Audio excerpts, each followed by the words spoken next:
Welcome to Module 15 of the Network Security Fundamentals series, where we discuss risk management and data privacy. By the end of this module, you should be able to define the risk, describe strategies for reducing risk, explain concerns surrounding data privacy, and list methods of protecting data. Basically, this module is divided into two sections, risk and privacy. We start with the risk. Managing risk is to create a level of protection that mitigates the vulnerabilities to the threats and reduces the potential consequences.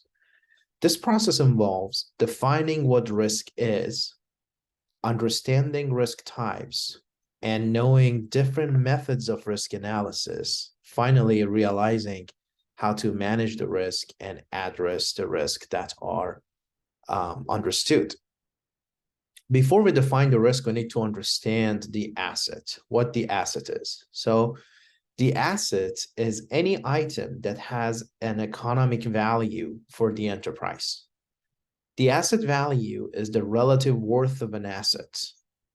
Assets are continually under threats, right? So, and calculation of the risk actually is understanding how these threats can exploit the vulnerabilities which are existent on the assets. So the exposure that these assets have to those type of threats is basically defined by the risk. Risk can also be described as a function of threats, consequence of the threats, and the resulting vulnerabilities being exploited.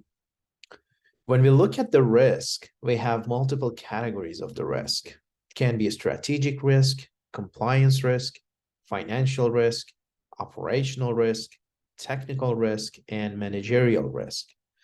Basically, in a strategic risk, action that affects the long-term goals of the organization is happening, and that's a description for strategic, right? Examples are theft of intellectual property, not pursuing a new opportunity, loss of major accounts, competitor entering the market, and the list goes on.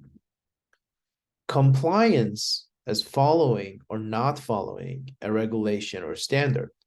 Examples of this type of risk are breach of contract, not responding to the introduction of new laws, being out of compliance, and finally getting fined. Financial risk, impact of financial decisions or market factors. Examples are increase in interest rates, global financial crisis, and more. An operational risk, we define it as events that impact the daily business of the organization, such as fire, hazardous chemical spill, power blackout, accidents in the work environment, and such. For the technical, those are the events that affect information technology systems. Examples are denial of service attack, SQL injection attack, viruses, malwares, and we have actually looked at many of these during the previous video. So most of our focus has been around technical vulnerabilities and how they can be exploited. Managerial actions related to the management of the organization. Examples are long-term illness of the company president, key employee resigning, losing the talent, and many other instances that living in Bay Area has shown to most of us how companies have issues about the talents. So risk types can be grouped into these categories. We can have internal or external risks, legacy system risks, multi-party risks, intellectual property or IP risk, and software compliance and licensing risk. The process of risk analysis, which is what the focus of this discussion is today, is basically the process of going through the assets, identifying what really is an asset, identifying what can have an adverse effect on the company, basically, and then look into the vulnerabilities associated with those assets, right? So what are the vulnerabilities, what are the weaknesses of the assets that we just identified. And finally, looking into threats actually threatening those vulnerabilities, threats that are able to exploit those vulnerabilities. In order to do risk analysis between these three factors, we basically follow different methodologies to be successful in the process. There are frameworks out there like NIST that they define risk management frameworks, and they provides a lot of information and a structure into how conducting a risk management process or risk analysis process. But no matter what, you need to use a methodology, right? Identifying risks can be difficult because risk itself can be elusive. And as humans, we usually have an unconscious bias, right? Especially if we are from the IT department and we have installed the assets ourselves, we always have this unconscious bias about the accuracy of the work, the quality of the work, dependency and reliability of that work. That's actually a good reason that you see most of enterprises, they do have an IT department, and at the same time, they have a cybersecurity department that evaluates the cybersecurity risk associated with those assets. These methodologies help minimizing these human factors, right? Like the unconscious bias or mistakes that humans may make or such. We also have a topic or concept called RCSA, or Risk Control Self-Assessment, which is an empowering methodology by which management and staff collectively work to identify and evaluate the risks. This basically gets the entire organization involved in the process of risk analysis and further down the road, the process of risk management. When it comes to risk assessment, there are two approaches that one can take. One is qualitative risk assessment, and the other one is quantitative risk assessment. So as the name talks, qualitative risk assessment is mostly an educated guess, right? Typically, it comes up with qualitative labels like medium, high, low, and defines and represents the risk based on that type of understanding. When it comes to quantitative risk assessment, we are going to have hard and accurate numbers associated with the risk. Usually we do have multiple scale values like 1 to 10 or 1 to 100, depending on what company or what enterprise is adopting. But at the end of the day, we look at two different factors. One is the likelihood of a threat turning to an exploit, which basically is based on historical data and what we see in the internet and in the financial environment, or let's say technical environment. And the other one is the impact of a successful exploit. So for say, if this risk is evaluating an asset which is not critical to a company, let's say a banner that company is installing at the entrance. If that banner comes down, the impact is not catastrophic or crucial to the company. Yeah, it may lose visibility for a couple of hours before personnel can reinstall the banner at the front door, right? But also think about their financial system that keeps all the financial data, all the credit card numbers, all the personally identifiable information numbers, right?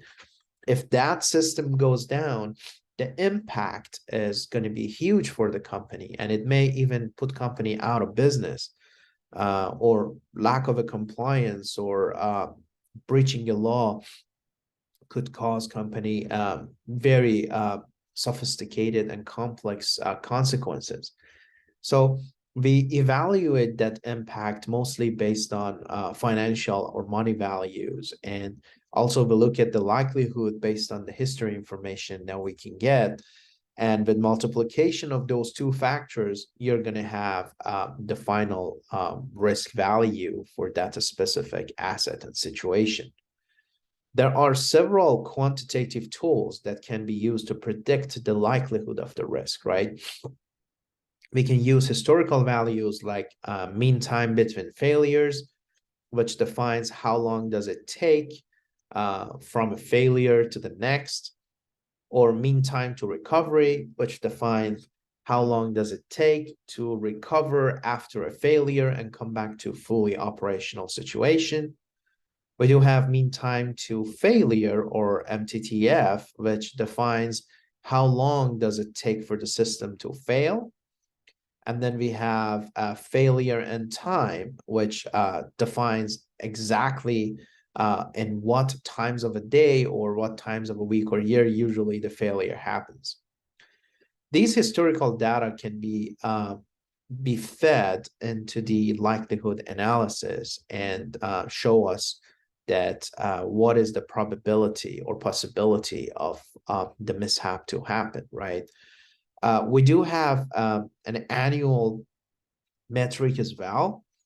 We call it annualized rate of occurrence, which kind of tells us based on historical data, what is the rate of a mishap happening within a year. All of these, again, as we discussed, all of these are going to be based on our historical knowledge.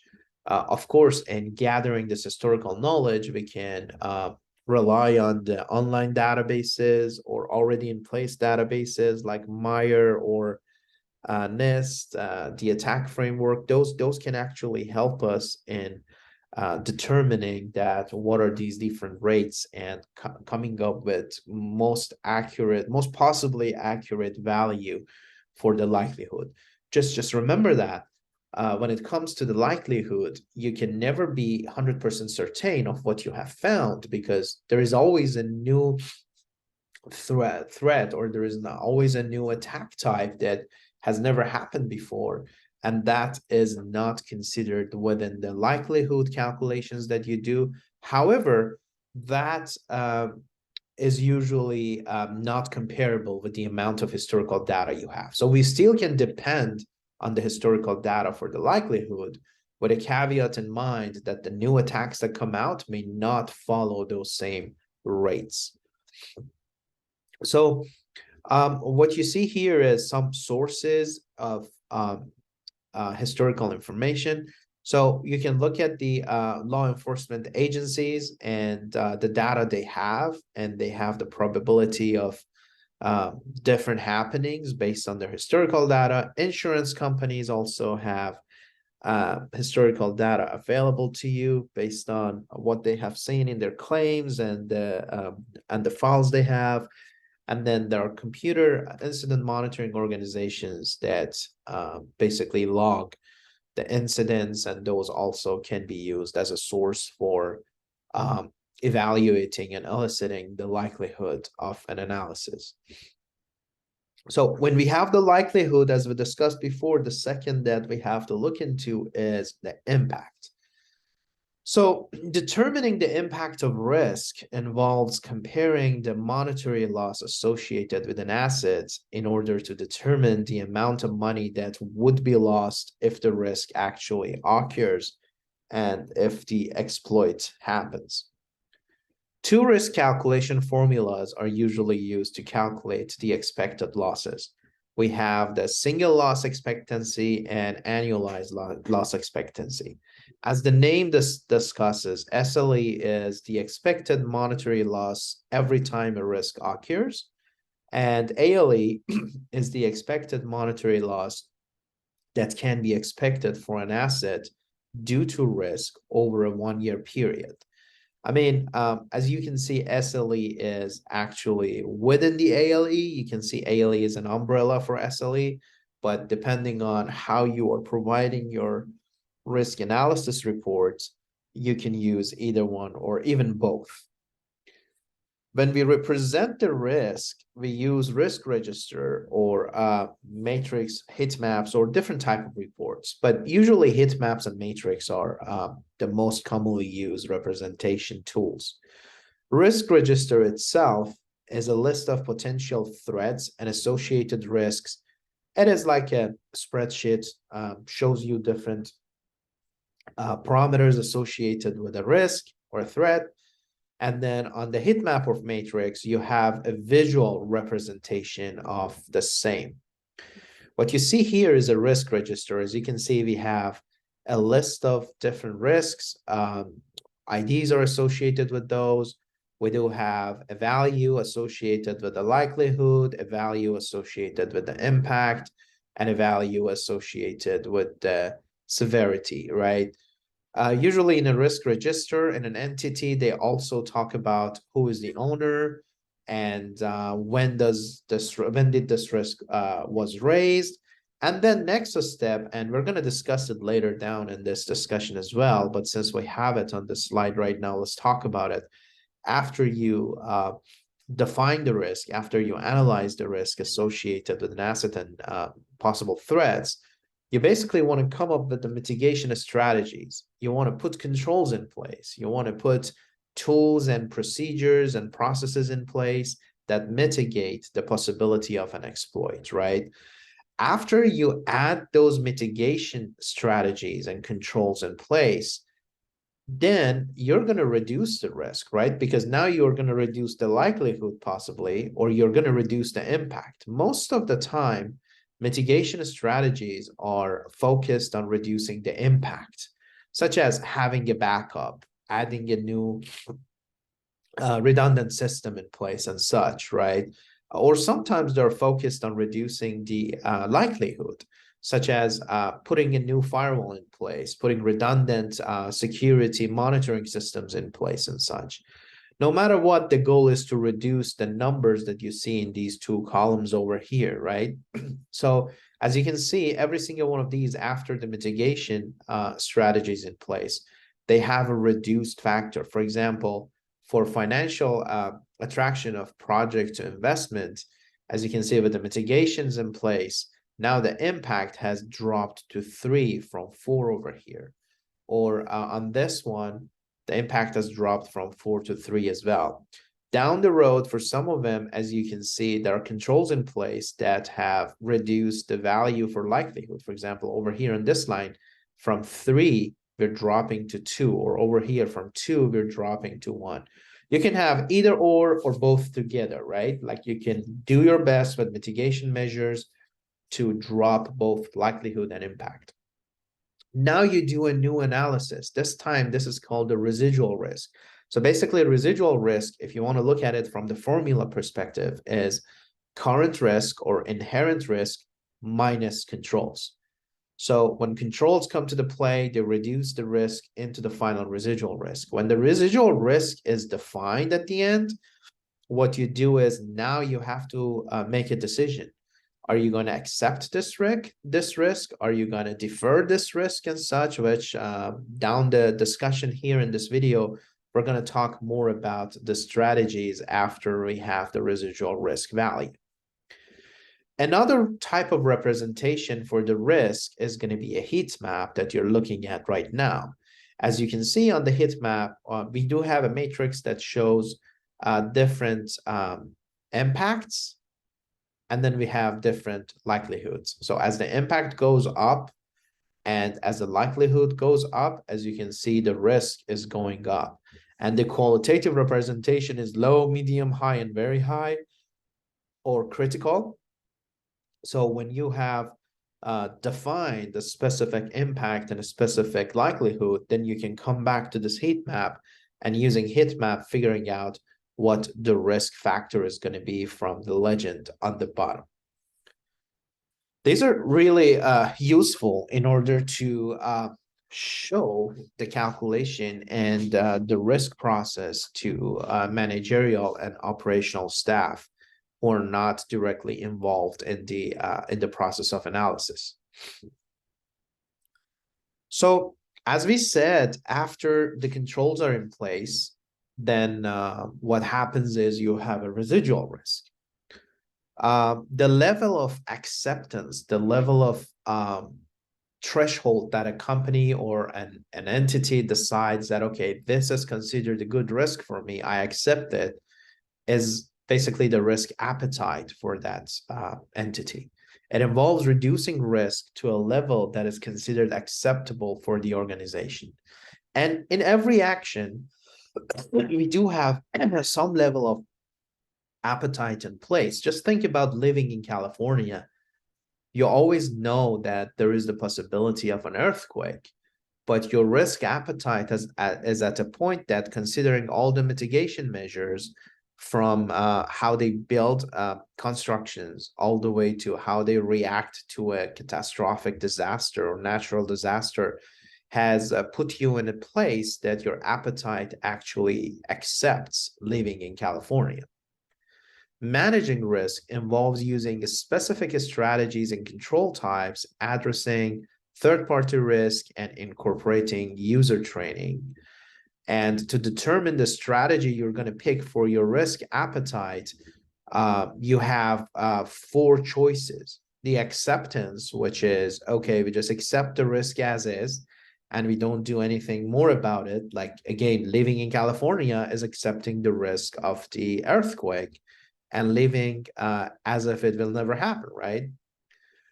Transference is when you use insurance, when you use different third parties to be impacted in case of a mishap, and you basically transfer the risk to a third party. Avoidance is basically not doing it at all, like not living in California. Let's move to another state that has lesser risk of natural disasters. Or mitigation, or putting controls in place to mitigate the risk and bring down the level of risk to as low, right? So most of the time, what you see in place for the entities is a combination of all 4 strategies. So they put mitigation in place, they transfer, they add the insurance, and when it's brought down to a certain level, they accept the rest of it. Or they totally decide that they're not going to go through the route of the task that was just evaluated, just because it's too much for their appetite, right? A security control, and what we have been talking about so far, applying the control, right? Let's see, what is a control? A security control is a safeguard or countermeasure employed within an organization information system to protect the CIA of the technology system and the data residing on that technology system. A security control attempts to limit exposure to a danger. It can either reducing the likelihood or reducing the impact. There are 3 different categories of controls and different types of controls, which we're going to talk about in these tables, right? So you have managerial controls, which are the controls that use administrative methods.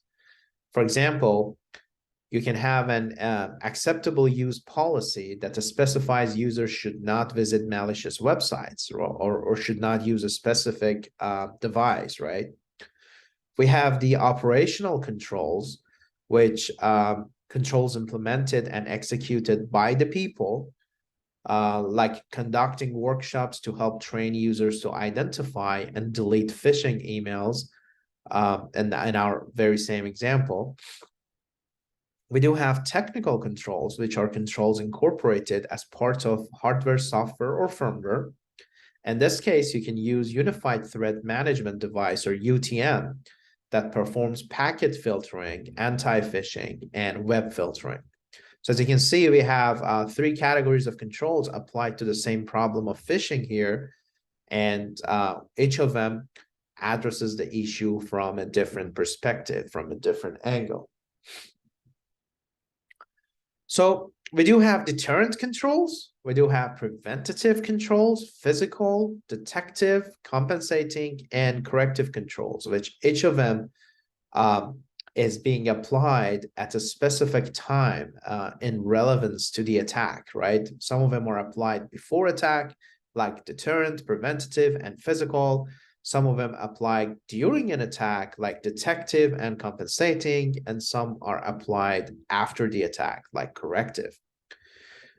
Through what these controls do, you can bring down the severity, likelihood, and impact of an attack for the controls that happen before the attack. And while the attack is in place, you can respond correctly to the attack, which these are going to turn into a part of your incident response plan, right, which we discussed before. And then finally, corrective controls, which happen after the attack, could be a part of your disaster recovery or could be a part of your incident response again.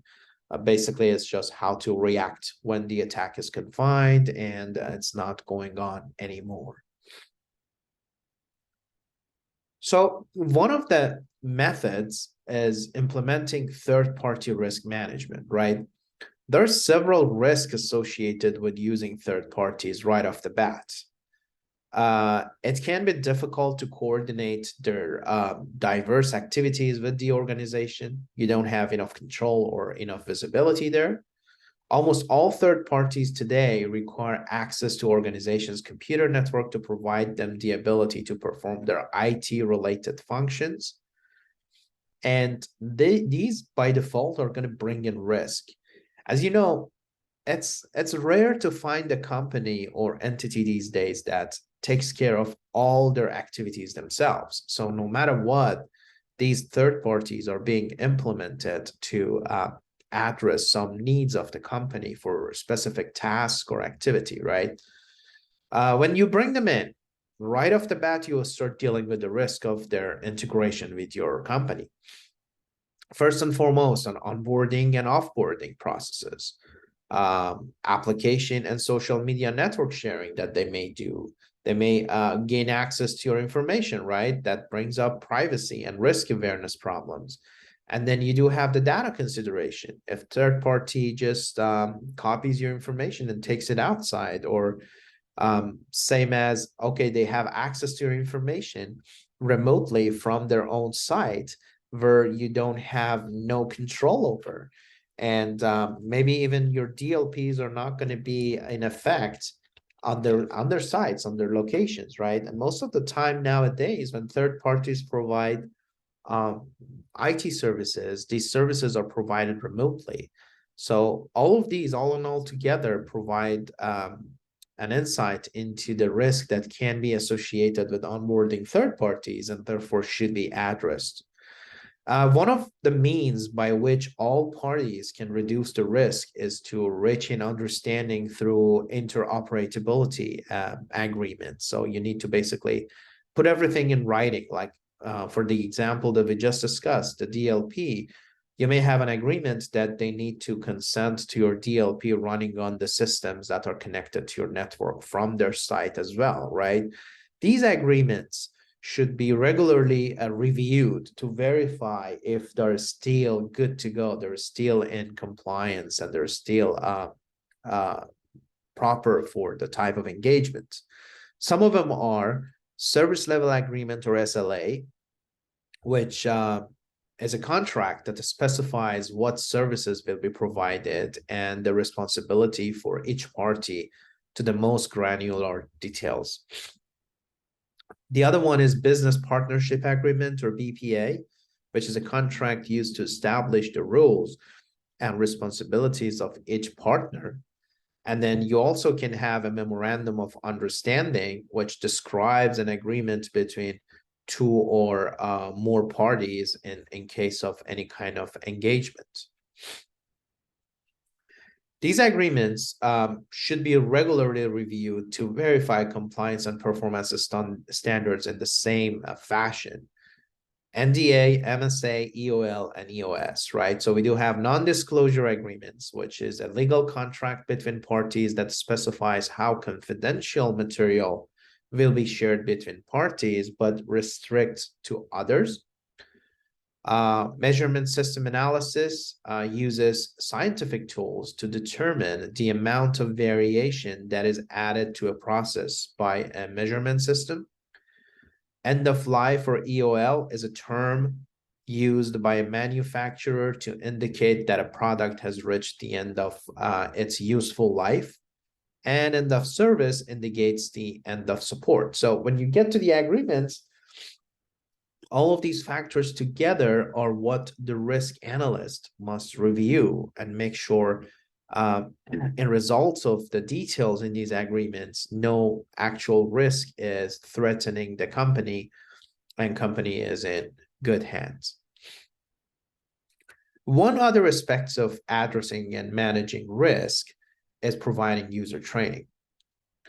Honestly, most of the attacks happen because users are making mistakes. Our users are not having enough awareness needed for addressing simple cybersecurity issues.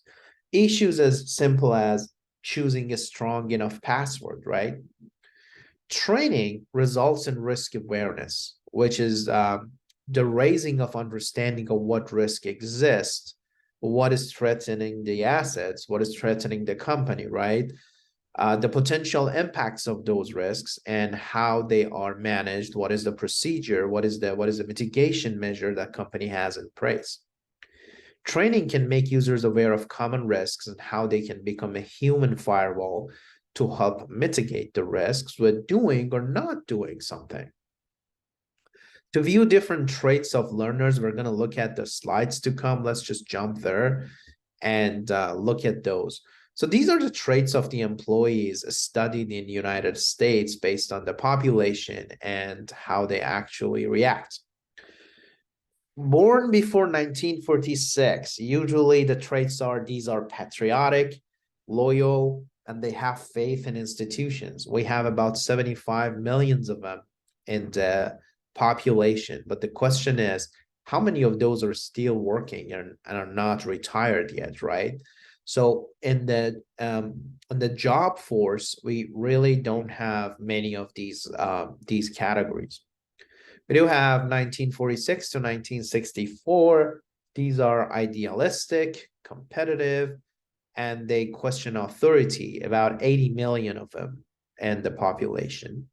We do have 1965 to 1981 born employees, which are self-reliant, distrustful of institutions, and adaptive to technology. We have 46 million of them.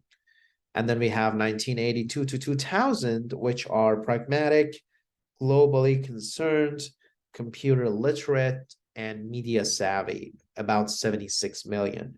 So when you are designing your trainings, when you're evaluating the risk around human beings or human resources, this is what you have to have in mind, that these usual traits have been seen in a majority of the people who have been born in those years, basically, and the studies have proven that.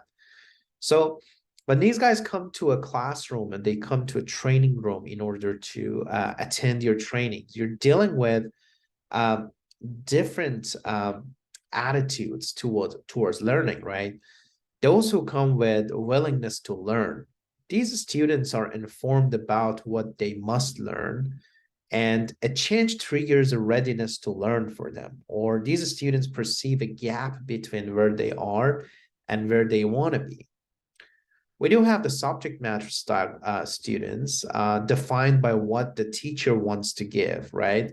In this case, learning is organized around situations in life or at work and then done. They're just focused on that subject. We do have students who are dependent on teacher for all learning, right? These are self-directed and responsible for own learning. And finally, we do have the desire group, which is motivated by external pressures to get good grades or pass on to the next grade. These are motivated by higher self-esteem, more recognition, desire for better quality of life, and usually easier to deal with when it comes to training.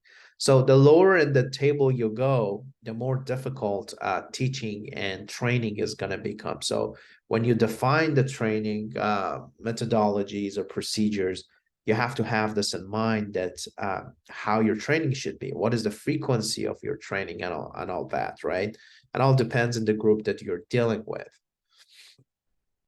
So different techniques employed for user training based on understanding of the traits and the ambitions are either computer-based training, CBT, which you use a computer-based program that users sit at and they actually complete a training. Most of the companies these days use this method because of the ease of use, availability, and the easier reach. You do have the role-based awareness training. So this is a training that is applied to different employees according to their certain roles. Gamification, making it easier for those with lower level of enthusiasm or lower level of motivation. Capture the flag. CTF games are usually used to again gamify everything. And one example of that is when you have a red team and a blue team, and each one has a flag in their IT system, and each team is trying to capture that flag through hacking in their system, while the other party is trying to defend the system through putting mitigation controls in place. And also you have phishing simulations. These are the emails that are being sent to certain employees, or maybe even the entire company, simulating a phishing attack. If they reported this phish, they receive a kudos email.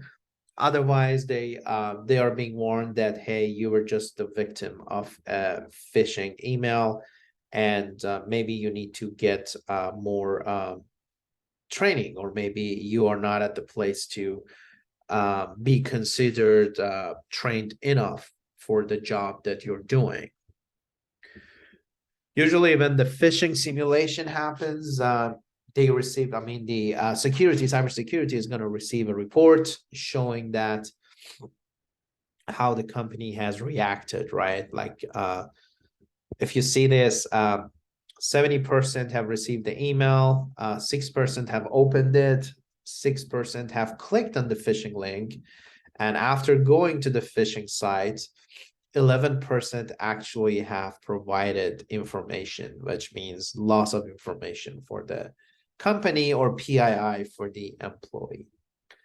Of course, based on the results, the trainings are going to be defined, designed, and gone after. Let's do a knowledge check. Which option for dealing with risk involves the purchase of insurance? And as we discussed, the correct answer is transference. So the first part was about the risk. On the second part, we're not getting very far from the risk, but we're going to be focused on data privacy and the risks associated with loss of data, right? So privacy is defined as the state or condition of being free from public attention, observation, or interference to the degree that person chooses. Data is collected on almost all actions today through web surfing, purchases, user surveys, questionnaires, account creations, application downloads. A lot of things happen out there that the data is being collected through that. A lot of companies use this data in order to conduct their business, in order to let's say create targeted advertising, targeted marketing, and such, right? So everywhere you go, they love to gather data and information about you. A technology device gathered data on user behavior. Users are becoming increasingly concerned about how their private data is being collected, used, and stored. I'm sure most of you who are carrying a phone, or who are using any kind of these smart assistants at home, have wondered every now and then that, hey, I was talking about boats yesterday, and today YouTube is showing me all of these advertisements about the boats, how it's happening. And this is an example of gathering data without user even being noticing that this is happening. When we want to understand data privacy, we need to understand and know the reasons for user concerns, understand the consequences of the data breaches, and identifying the data types, which we're going to do for the rest of this discussion. So user concerns usually revolve around the risk associated with the use of private data and fall into three broad categories. Individual inconvenience and identity theft. Nobody wants their personal photos or videos be distributed over internet or being abused. Nobody wants to be a victim of an identity theft. You don't want to come to know after a couple of years that someone else has used your identity to borrow money, purchase a car, and now that car is being repoed and you're the person who his credit is actually affected, right? Also, association with groups. You may not want that information to be revealed, or you don't want anybody to know you are associated with that specific group, right? Um, Statistical inferences also are another concerns that users have, right? You don't want to be involved and you don't want your information to be lost. So overall, every user has a concern about their data privacy, and that is also regarding the companies. Companies also have concerns about their data privacy. So let's review some of the issues, right? The data is gathered and kept in secret. Users have no formal rights to find out what private information is being gathered, who gathered the data, or how it is being used. Same example, you're talking to your brother about buying a boat, and the day after you receive these advertisements, you don't even know how that data was gathered about you, right? You also have no control over the accuracy of the data because you don't have no right to correct or control what personal information is gathered. Its accuracy may be suspect. In some cases, inaccurate or incomplete data may lead to erroneous decisions made about us or the users without any type of verification. Identity theft can impact the accuracy of the data, right? So victims of identity theft often have information added to their profile that was the result of actions by the identity thieves. And even the victims have no right to see or correct that information. I mean, there are some laws recently that are protecting you against this, and you have some rights now to go in and ask for correction of the data, or at least ask for a copy of the information which was gathered for you. But at large, it's still a huge concern.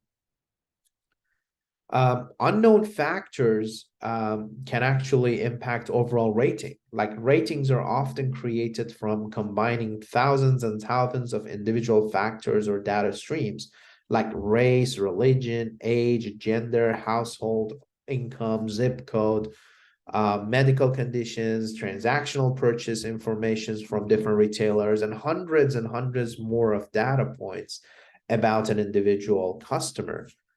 The question is how these different factors impact a person's overall rating, and it's really unknown. How many of you totally understand how your credit score is being evaluated, or how a company makes a decision over giving you a loan or not, right? Like if you go to buy a car and you want to get a car loan, they just tell you what is the percentage they give you. You don't get more details. You don't have that full visibility into what is being gathered about you and how it is being fed into an algorithm that leads to a decision being made about you.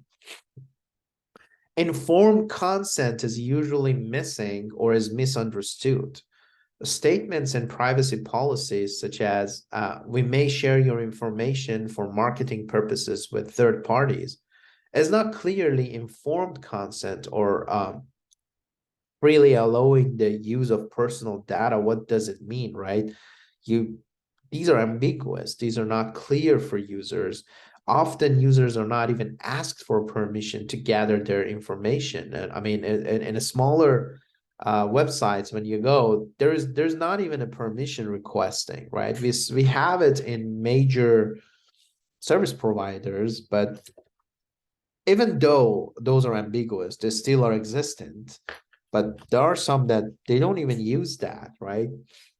Data is being used for increasingly important decisions these days, like private data is being used on an ever-increasing basis to determine eligibility in significant life opportunities like job, consumer credit, insurance, identity verifications, and such. And you don't have no control over it. So these are huge concerns, right? The consequence to an organization that has suffered the data breach may include reputation damage. They're going to have a damaged reputation. If you remember, when Wells Fargo a couple of years ago lost a lot of personal information of the users, a lot of users, based on that reputational damage, started leaving Wells Fargo, going to other financial entities, because now the trust is killed between these users, right? Also, the IP theft can happen through data breaches for companies, and intellectual property theft can lead into loss of business, can lead into loss of competitive edge in the market, right? Or fines can happen. Like if a company loses your HIPAA protected information, that's patient insurance information, right? If that information is being lost or breached, the company can be fined, and sometimes these fines are so big that the company or entity can actually go out of business for the sake of just not being able to pay the fine. In this discussion, it's really important to understand that there are different types of data, right? And these different types sometimes are being referred to as classification, data classification. If you want to start from the top, we talk about confidential data, right? Which is the highest level of data sensitivity and should only be made available to users with highest level of pre-approved authentication or clearance. We do have the private, which is restricted data with a medium level of confidentiality for users who have a need to know basis of the contents. Then we have the sensitive data, which is the data that could cause catastrophic harm to the company if disclosed, such as technical specifications for a new product. Restricted to employees who have a business need to access the data and have been approved prior to that. And we do have critical data, which is the data classified according to availability needs.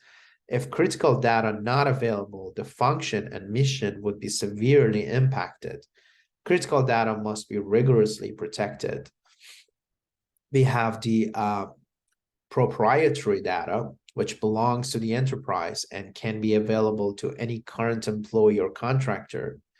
We do have public data, which is no risk of release. It's already public. For all public consumptions, data is assumed to be public if no other data label is attached to it anyway. We do have the PII, or personally identifiable information, which is the data that could potentially identify a specific individual, such as like the invoice data, right? Which has the name, phone, and the address. A PII should be kept secure so that an individual cannot be singled out for the identification. Then we do have some other type of data like protected health information, or PHI data, which is the data about a person's health status, provision of the healthcare, or payment of the healthcare, which must be kept secure, mandated by HIPAA. Just looking at this table, I want to talk about the fact that these are not the only data types and classifications that you get. If you go to the NIST and look for 833 R5 or R4 and look at the data classifications that NIST provides, you're going to see many different type of data listed over there, right? Like hundreds or more than hundreds types of data. When it comes to risk management, one of the factors you put into consideration is understanding the data types associated with a specific business or asset or entity, right? And companies may have different levels of data types, different levels of classifications, and different definitions. This, what you see, is just a generalized idea of some of them and not all of them, right? Just have this in mind. But at the end of the day, what is important to understand is, in the process of risk management and risk identification, this is one of the steps that you need to take. You need to have a very good understanding of the data types that you're dealing with so you can protect them accordingly. Different technologies can be used to enhance the protection of data privacy, like data minimization, which is limiting the collection of personal information to that which is directly relevant and necessary to accomplish a specific task. So just give them the minimum need to know, right? Data masking is another technology, which involves creating a copy of original data, but obfuscating, making it unintelligible for all the elements that they don't need to look at, right? Like social security number. Think about a database table that you have in place, and now you have this group of developers which want to develop a new field.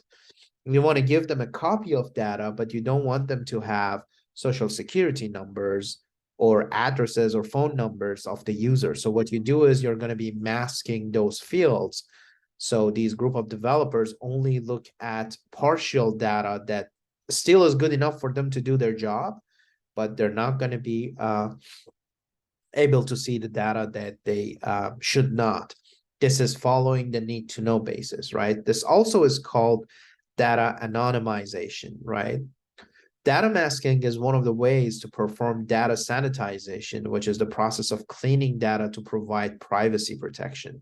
So that's removing the information that can lead to personally identification of a user.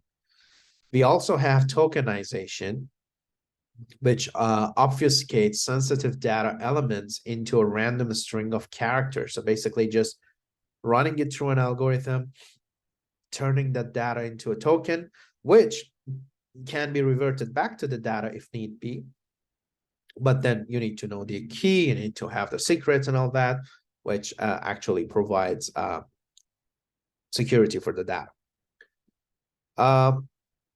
Country-specific requirements that apply to data are discussed under the data sovereignty. And this is when a specific company decides that certain type of data should not leave the country, should not go to another country, no matter if you are a private company or a public company, you have to follow the data sovereignty requirements of your country.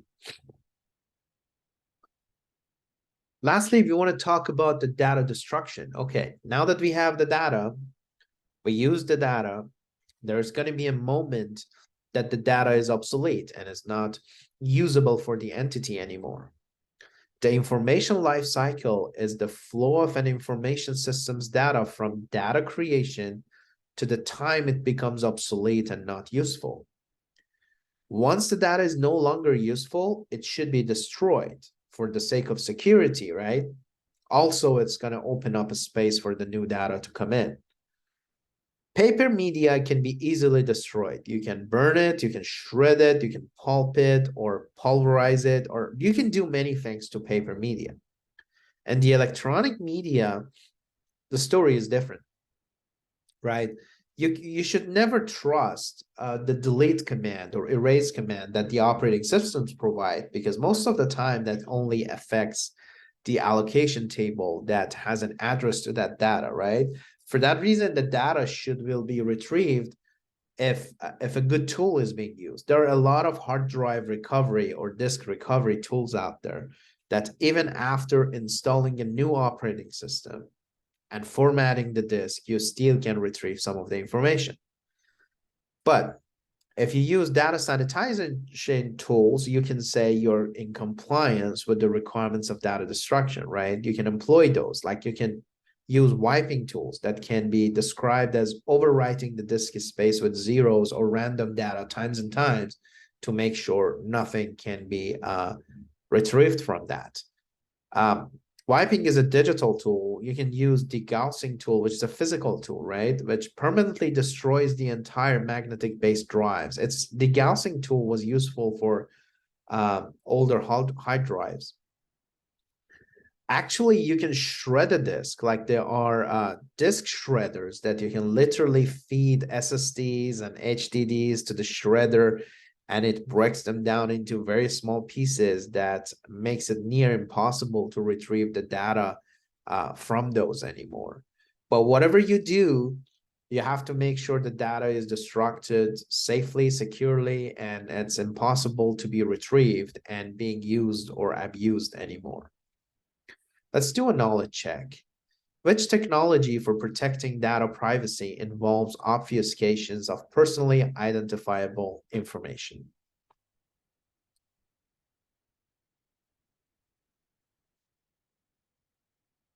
And as we discussed, the answer is data masking.